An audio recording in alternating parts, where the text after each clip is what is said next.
Emily, it's Brittany, and I am reading Crash Into Me.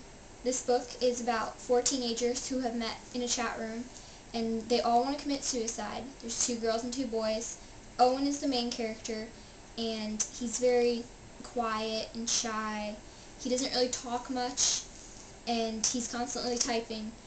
And they've decided that they're going to form this suicide pact, and they are going to drive across America and stop at different grave sites of people who have committed suicide. So they each have a person that they want to visit. So the first person that they visit so far is Anne Sexton, who was a poet who committed suicide in Boston. And so each of them has their own issues. Audrey is very determined to commit suicide. Like, she gets in the car and she says, let's just drive off the bridge right now. So she doesn't really care about her life very much. She smokes pot and she has a buzz cut, so I don't think she has very much self-worth. And Owen, I think he's more lonely than suicidal.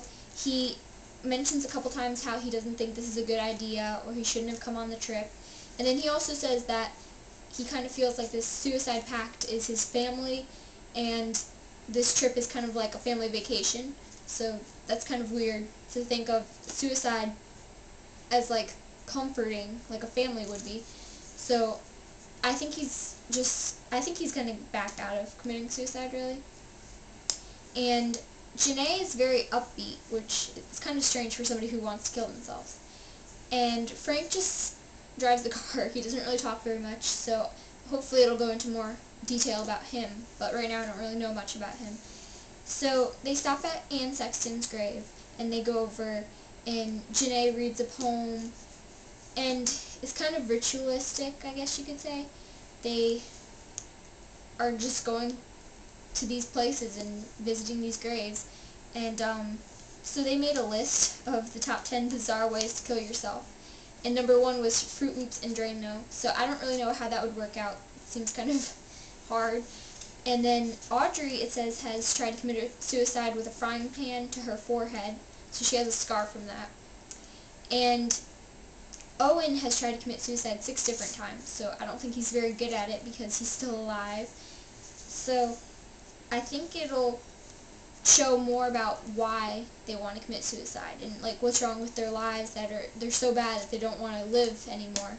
So hopefully I will learn more about that. But it's been pretty interesting so far. The book kind of jumps around a lot, I guess because it's from Owen's point of view, and he's a mess, basically. He wants to kill himself, so it's different, but I think it'll be good. Okay, talk to you later. Bye.